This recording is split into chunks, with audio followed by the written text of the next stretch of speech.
Yeah. I always make a joke. I feel like maybe he tricked me into building a business with him because, I mean, like the little sister trope is real.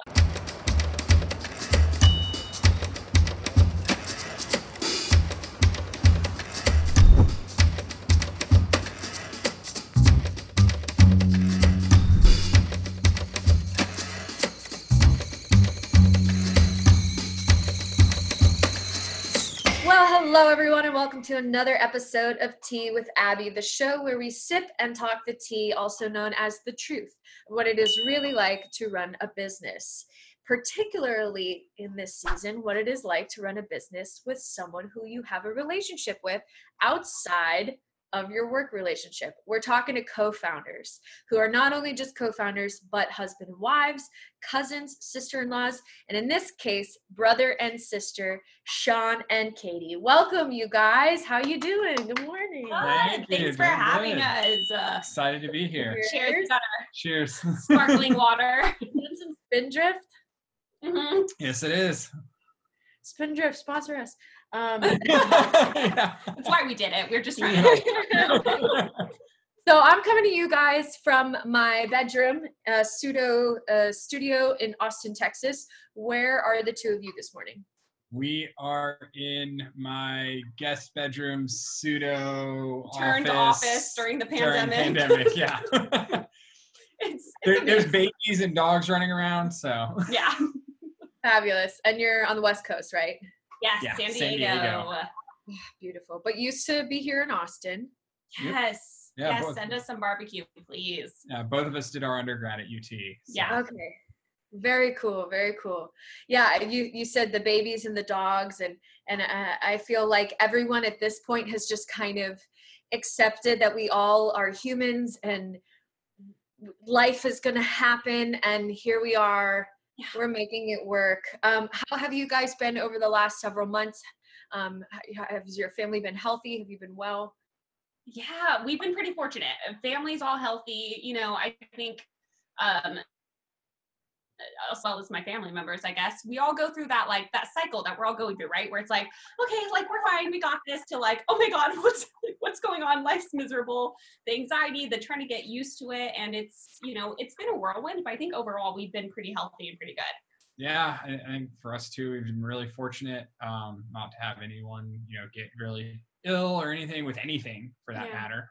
And then, yeah, just that cycle, right? It's like some days you're like, I can do this. Other days you're like, it's Groundhog Day. I can't take it anymore. Yeah. So I'm curious, as a company, I'll explain what you guys do in a second, and founders of this business, to Habitbetter, what has that experience been like? Can you practice what you preach as easily as the business that you have? Yeah. Yeah.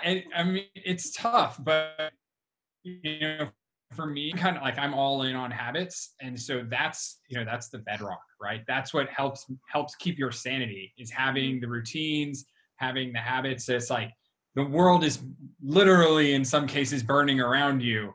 But you know what? I've got these things, and this forms my baseline and allows me to, you know, just kind of keep calm and carry on, so to speak. Yeah.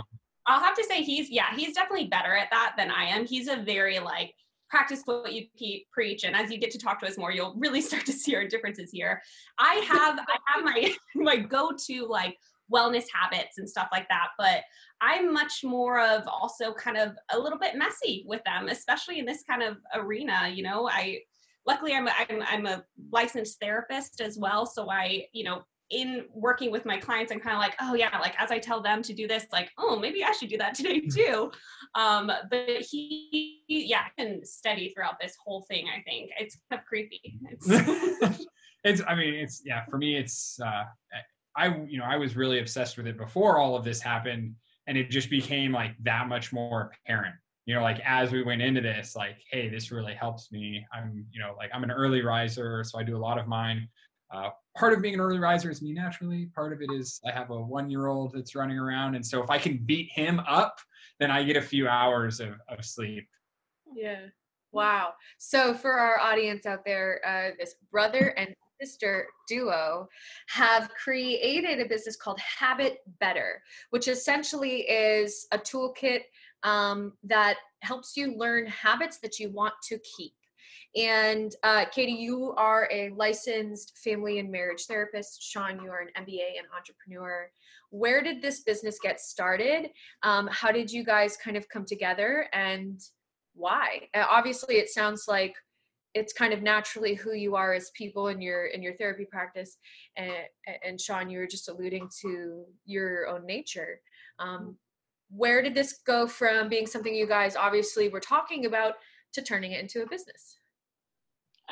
Yeah, so a lot of iterations.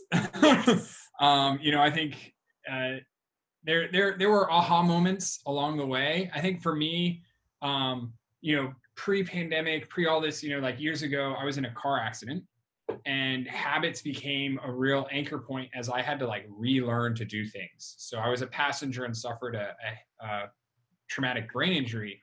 Wow. And habits became, as part of my rehabilitation, kind of like when I had to relearn how to do certain things and everything, it was like just the habit of doing that day after day, of, getting in the habit of journaling, getting in the habit of meditation, because all that type of stuff has been proven to like help neurogenesis.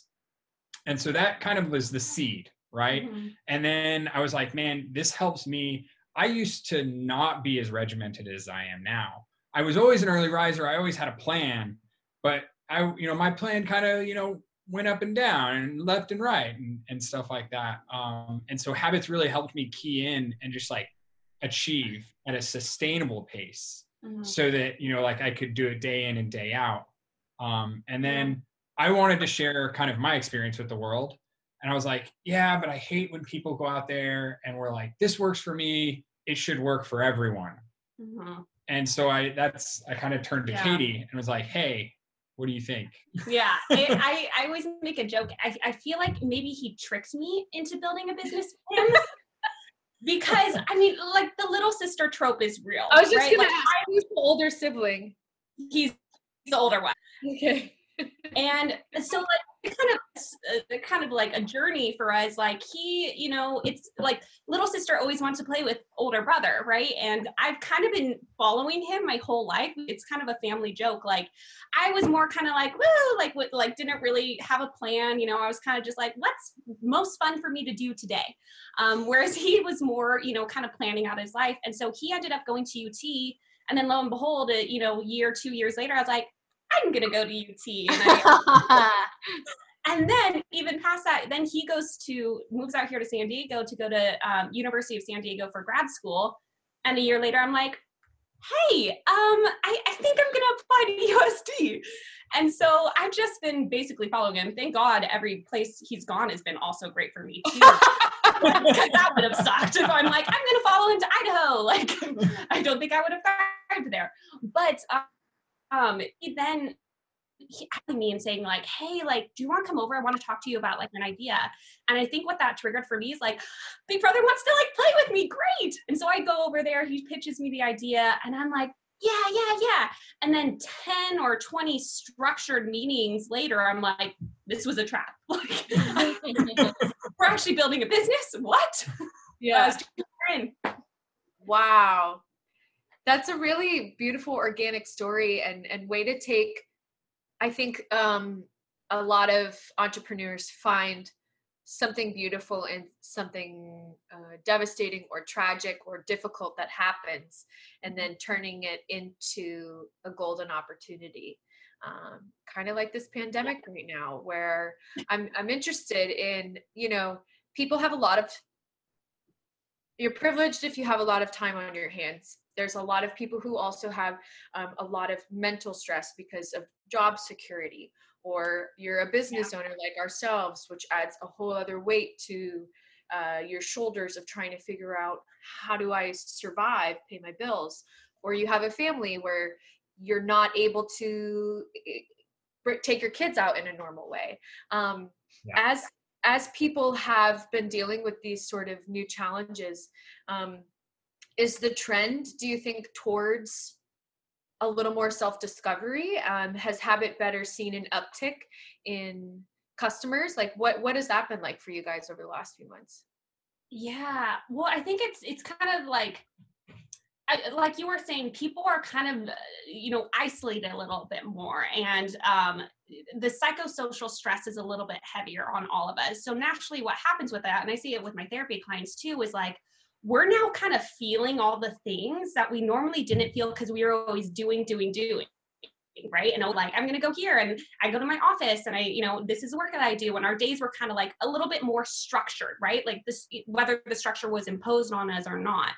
And now we are kind of sitting with a little bit more, and we're kind of faced with these insane scenarios and situations that are going to be triggering us in different ways. So I do think both with my clients and the people that have reached out to Habitbetter and started tuning into our program and our courses, they're craving something that's going to either reduce their stress and anxiety. Like you were saying, this kind of self-discovery, kind of like tune into like, oh wow, like I'm not like this. It kind of opens up opportunity. Like, damn, what avenues or paths might I have now, and how do I get there? How do I achieve them? So it has, we kind of made a joke both in my therapy practice and then here we're like, oh, this is kind of like a great time to like be like, hey, we can help you.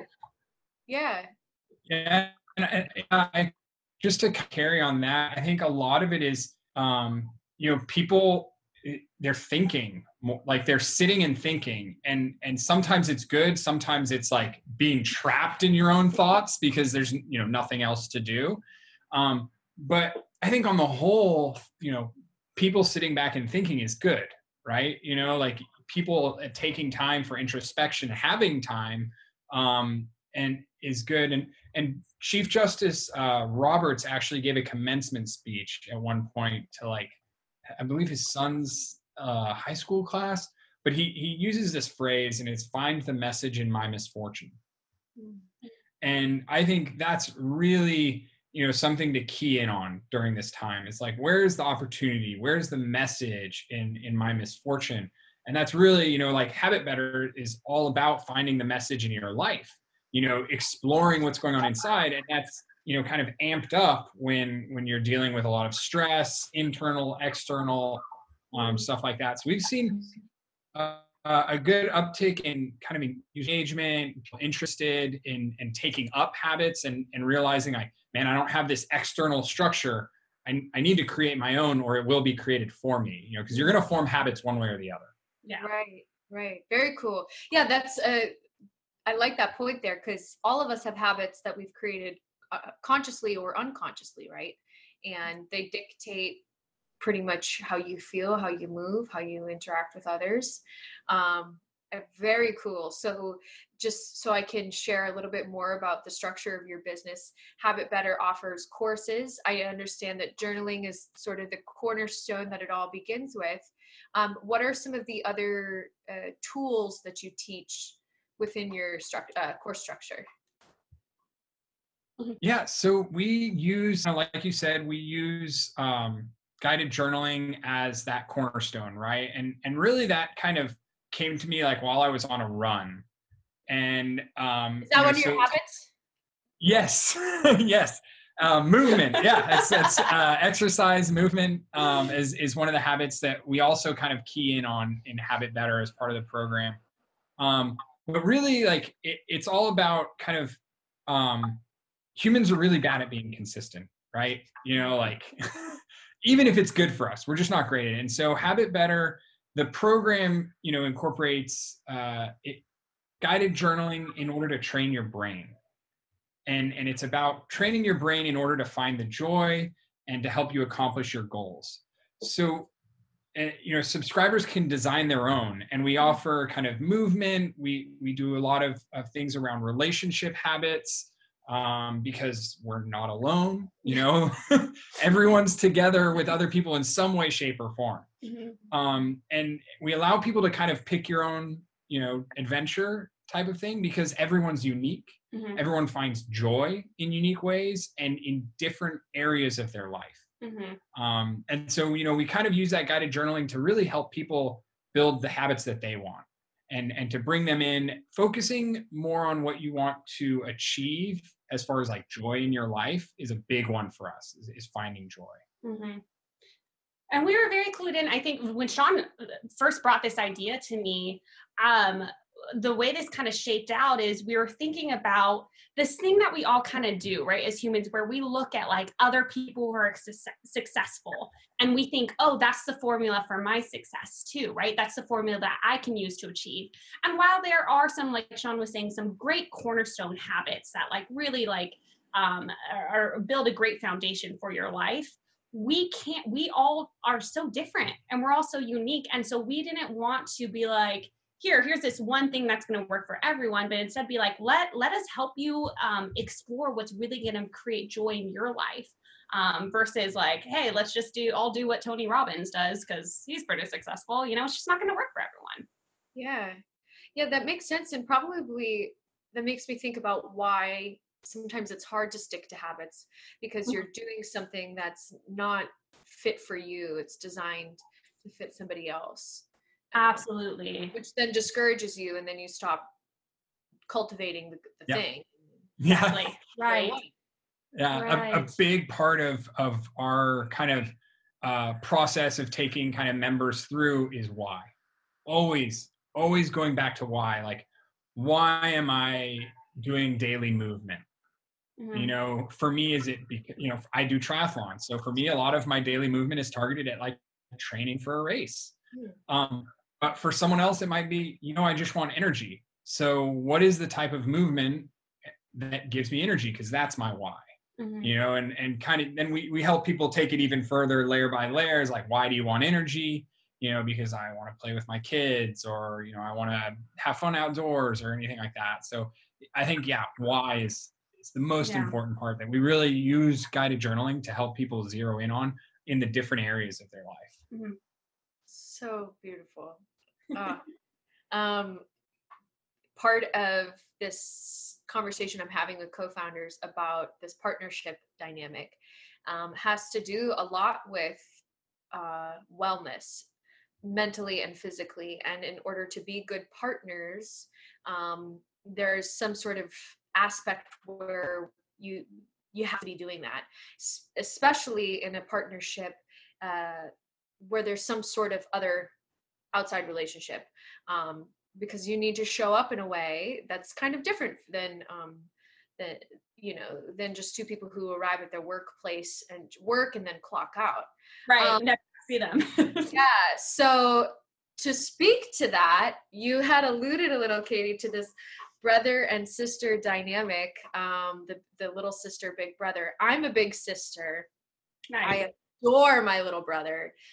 He works for a PR company in Boston. And so as I've started my business, I've definitely roped him in to doing some side work for us. And it is so cool and fulfilling to engage that way together. And I really wish we lived closer. I'm curious as to what it was like when you guys grew up. How far apart in age are you? And Sean, how was Katie annoying? Don't answer that. So I'll take the first one, so I have some mental time to go through that second one. We're about 3 years apart. Yeah. So I mean, we're not far apart in age. No, nice to be close enough. Right. Yeah, but just far enough that when you're little, it's like 3 years is a big difference. When I'm a senior in high school and she's a freshman, like kind of that curve is a lot more exaggerated when you're younger. And so, I wouldn't say annoying. I would say, different motivations, maybe. If I could, I'll paint a picture of who we were as kids, and just keep in mind, these core selves have not changed that much. So it's interesting working together, but he was the kind of little kid, he woke up early, even as a little kid. He'd, pick out his polo and his khakis, and he knew what he wanted to do for the day, right? He had a plan A and a plan B, and he really went through his day this specific way, even as a kid. Whereas my family wouldn't even want to go in my room, because if they woke me up, oh God, it was bad. I will kill you. I would like, even in preschool, my mom said like she'd have to like drag me out of bed. And then I would roll out of bed, hair all crazy, go through my pile of clothes on the floor, pick out my like Princess Jasmine costume, put that on, and just no plan. But like whatever sounds fun in the moment, that's what I'm going to do. And then I'm going to abandon it if it's not fun anymore. Wow. So, yeah. A little opposite there. A little opposite. Still both very driven though. Yeah. Still so both like driven. just different ways of like, achieving our ends, right? Mm-hmm. Wow. Where did you guys grow up? El Paso, Texas. El Paso, Texas. Do you have any other siblings, or is it just the two of you? We have one sister in the middle. She's the middle sister. Yeah. Wow, cool. She is currently traveling around the country doing RV life with her husband. So they quit their jobs in New York and are taking like 2 years on the road. So. Yeah. Wow. So you guys kind of, it seems like in your family have a little bit of this off the beaten path trend. It sounds like you are all individuals. And were you encouraged by your parents and your family members outside of you who were raising you to embrace your individualism? Like, what was your outside influences like? Yeah. 100% embrace who you are. So, I credit my mom and dad immensely of just not, it was never like, do this because this is what I want to do. Like, I don't think I can remember a single time when either of my parents said something like, well, you need to be a doctor. Yeah. Or, anything along those lines. It was like, okay, well, what do you want to do? Okay, you're going to have to work at it. Yeah. My dad was a big, we were never allowed to quit something mid-season. So if you signed up for football or dance or theater or whatever, you signed up for the season, you had to finish the season. Now, if at the end of the season, you're like, this is not for me, like I'm done with this, then you could tap out. Mm-hmm. Yeah. But it was very much like, you committed to this, keep your commitments, but find out who you are. Like if baseball is not your thing, don't play baseball next season. Yeah. If, dance is not your thing, don't do dance next season. Yeah. So like very encouraged and very supported of like whatever we wanted to do. Yeah. Like archery randomly, I was like, I'm going to be an archer at one point. I think we both did theater in high school. Yeah. She continued in college. I was a theater major at UT. Yeah. Yeah.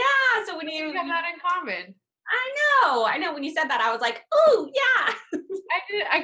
I was like, I can feel a spunky spark in there. I went to theater. Yeah. I went to theater school as well for college. Sweet. Yeah. We all have it. That little like, put me on the stage. Wow. Were there any entrepreneurs around you in terms of starting your own business? Is that something you guys saw at all as kids? Yeah, a little bit. Yeah. So we had, so my dad works, he's the VP at a dealer group. But, I think we had several family friends. One of my best friend's dads was an entrepreneur and started his own business. He runs a number of different operations in South and Central America. Another family friend ran an engineering firm. Family friend was a dentist and had his own practice. So we had like a bunch of different, kind of people around us to watch, learn from. Mm-hmm. And then I just always wanted to do my own thing. Like I always had a plan. It was usually my plan.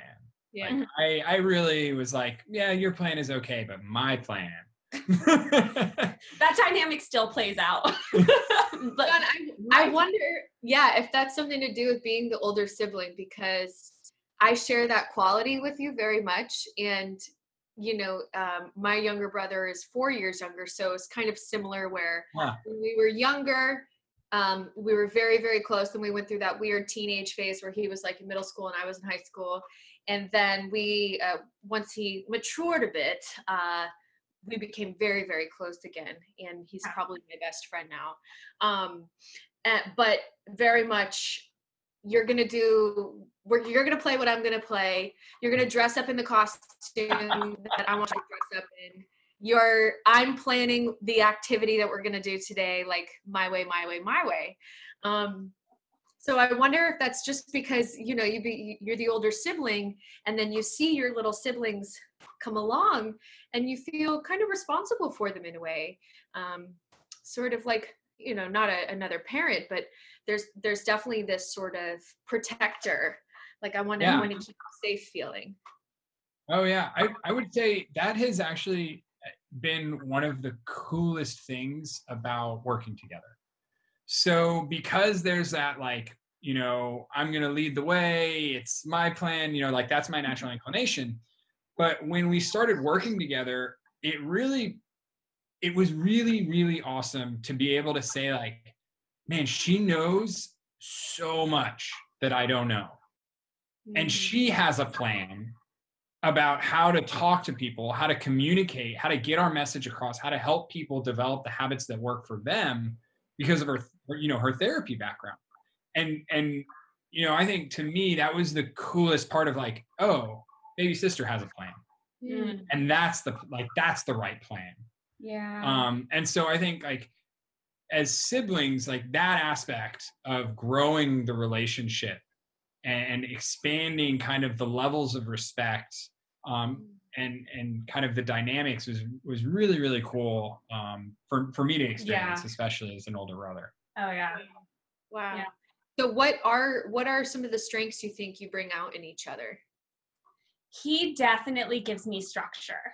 And even if it's forced upon me or not, he's holds me accountable, gives me structure. I mean, I remember the first time he introduced this, and it's a wonderful, regimen for building a business, but it's called sprint planning, to where are you familiar with that? So Katie, my theme this year was actor starts tech company. Yes. So as I got into this world of scrumming, and I do know you are a scrum master. Master. Yes, I do know what sprinting is. I experienced our first sprint last September when we started to build our app. Okay. Nice. Yeah. So, like it's really great, right? It's fantastic. But when he came to me with this whole, like, hey, every day at the same time, we're going to have a 15 to 20 minute meeting where we talk about what we're doing that day and see if we have any blockers or anything. I was like, what? I was like, but what if I might be working out during that time? Or what if I'm at the beach? Or what if I'm this? And he's like, you put it in your calendar. And I'm like, what calendar? So I see the benefit of sprint planning for sure. And he has provided that structure. We actually paused sprint planning for a while, and she asked for it back. Yeah, I did. I was like, ooh, that does hold me more accountable. So I think he's given me those skills. And I've realized I never would have sought them out myself, but I'm like, oh, this works. This is good for me too, to keep me on track and make me feel like we're collaborating. So yeah. What about for you, Sean? So, I mean, Katie brings balance to the structure, right? I think, allowing space for creativity, because sometimes, just my personality with the plan and the structure. Very decisive. Yeah, very decisive. Like I look at things, I read down the list, I might make a cost benefit, then I decide, and then I'm ready to go. Yes. And I'm just ready to go. And Katie brings a lot of, like, okay, well, did we look at it from this side? Did we really put ourselves in this other person's shoes? Mm-hmm. Because I'm thinking about it from, like CEO company, like this is what we need to do. She's like, okay, well, how does this impact the other things that we need to take into account? And so I think that's really good. As well as sometimes when I decide something, I'm like, all right, cool. So he's like, should we tweet about it? He immediately wants to, if he makes a decision, he's like, okay, it's happening 100 miles per hour. And I'm like, wait, hold on, let's strategize. We got to thinking about branding and marketing. We got to make this an announcement. We got to build anticipation. He's like, no, I've already decided. Everyone knows. He's about to go on Instagram Live. Hey, everyone, this is what we're doing now. Wait. Wow. You got it. It's funny though, because even in the very opposite natures you're describing, there seems to be a lot of synergy, because this kind of yin yangy thing, they click in, they work, and they support each other. In the way that comes out and how you operate, is it, I know you both have different roles within Habitbetter. How much of it is it divide and conquer? How much of it is we collaborate on this together? Yeah, so we always come together for the strategy, for the big picture stuff. I'm often popping over here to his house in order to flesh out the ideas or flesh out the master plan. And then we kind of, I don't even think we planned to do this. We naturally then took that giant plan and grabbed our pieces, the things that we're naturally good at, or our pleasure points, and divided it that way. And then we kind of go off, do it, and then come back together for the master plan. And it actually, we eased into it quite nicely. So it wasn't, we had a lot of kind of natural tendency divisions. So, because I'm an MBA, because I'm a Scrum Master, I'm like, okay, well, planning out my specialization was actually finance in my MBA. So, okay, so I'm going to plan out the finances, operations, structure, start thinking, okay, we're going to develop an app, so we're in the middle of developing an app right now. And it's so I'm kind of playing those, okay, I'm going to interview people for this. I'm going to do that. And she, has the natural expertise as a therapist, the courses and everything. So she's doing a lot of content development, how are we going to talk to the, to people who join, things like that. And we both enjoy those things. Yeah. I think because we both did graduate degrees that we wanted to do, we didn't just go and do it because that seemed like a good check mark to do, that naturally we enjoy the tasks involved with that. Yeah. Wow, beautiful. What about working in this pandemic state? Obviously you're together right now. Katie, it sounds like you're over at Sean's house. You guys working remotely, you're trying to still come together. How has it been? Yeah, we kind of formed a pod from pretty early on, because we knew we were we're going to want, even outside of the business, it's no, we want to hang out together. We want to be able to and hang my out. Son, Kellen. I really, I'm obsessed with his son. And I was I need to be able to be a part of this baby. So we created our pod and are very careful outside of that. But we come together quite a lot. It's interesting working. When we first started, we kind of had an office space that we would go to. And now it's coming here. So the shift that I've seen the most is that, he has a toddler who wants to run around. So it's not structured meeting. We're having a meeting and I'm running around following his little son, Kellen, as he's pulling stuff off the walls. And then the puppy runs in the room, and it's just it's chaos, but we're above the chaos, being okay, so tomorrow we're gonna, and you're gonna have that done by this time, and grabbing things all around us, which I think is fun. So it's constantly telling the puppy and Kellen to stop eating things. Yeah. It's take that out of your mouth. What Puppy, take that out of your mouth. Wow. It's funny you say that, because something I've been thinking about, we have a tiny little Chiweenie, a Chihuahua, who is aware she's about to lose her position as baby. And I've been reflecting on how we're going to help this relationship. And I was well, we'll be at the point when the baby starts to drop food on the floor and Lola can go eat it, that she'll realize they're symbiotic. Yes. They'll depend on each other then. And I was that's the point where I think they'll click. Yes. But until then, who knows what's going to happen. That's so funny you said that. Stop eating this, stop eating that. Yeah, and I think you'll see, at least I've seen, the relationship between his son Kellen and the dogs really blossomed when he started dropping food towards them. Yeah, it'll work. Good to know. Oh man, I'm loving this conversation around this beautiful family dynamic. What do your families outside of you guys think of this endeavor you've embarked on? Supportive, they get it, gung-ho?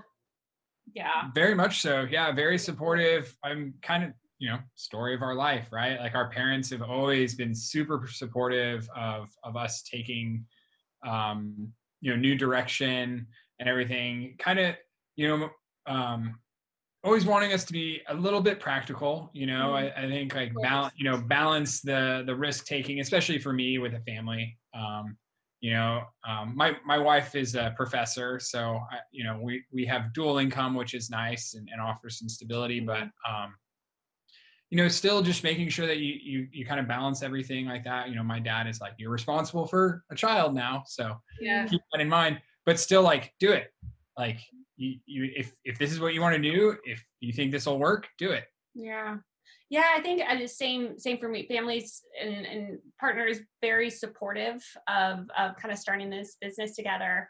I do though remember a couple of phone calls with my mom where very supportive of us starting a business, and then also kind of a curiosity, if not a little bit of a worry about, well, but are you guys maintaining like your relationship as brother and sister? Or how is this going to impact you guys as siblings, right? Because you introduce starting a business together, it can get difficult, and it did get difficult at the beginning. Oh, yeah. I can't tell you how many difficult conversations we had to have, because I mean, as you've heard throughout this entire conversation, we work differently. And we had different fears going into this, right? And sometimes those fears would kind of butt heads. And I think our saving grace and what, made my mom feel safer about this is we were willing to stay in the difficult conversations and talk explicitly about, like, this is the fear that's going on for me. Like, and when you say that, it actually triggers this part of me that's worried about, getting trapped in something. Or for him, like, Katie, when you talk about starting your private practice at the same time you're doing this, I'm worried that you're going to, I'm going to lose you. Right.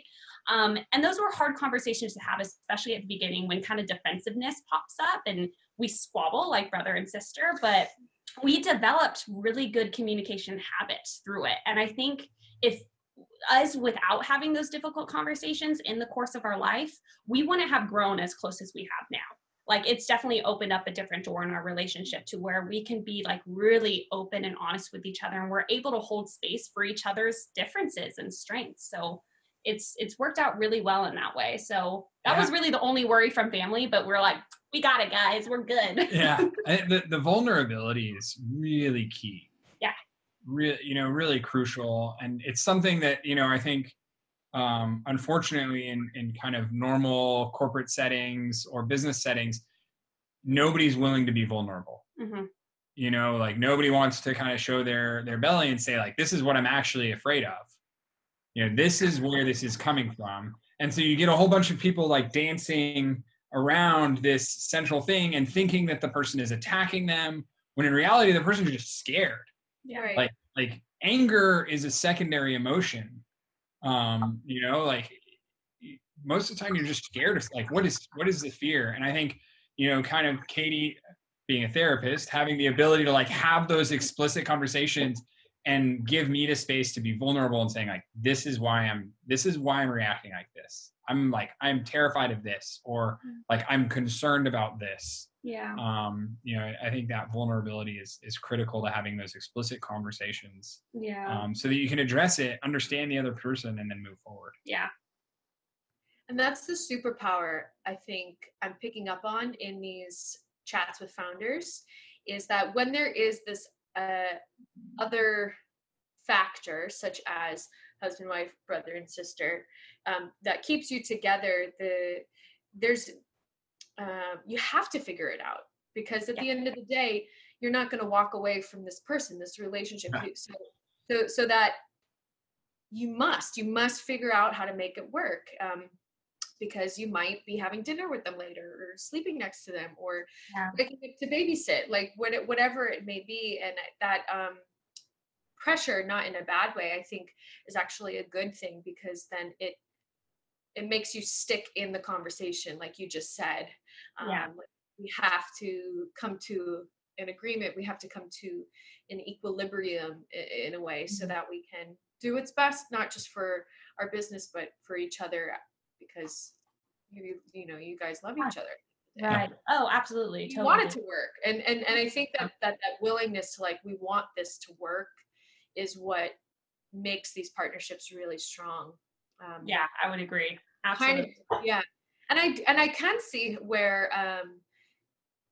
you know, if there's something toxic in your family or your relationship that's unresolved, how it would negatively impact your business. And I see that perspective when, you know, people are like, wow, you run a business with your husband? Like, that's really crazy. Right. I could never do that. Well, are you, not only could you not do that, are you not doing the work in your own? Right. Yeah.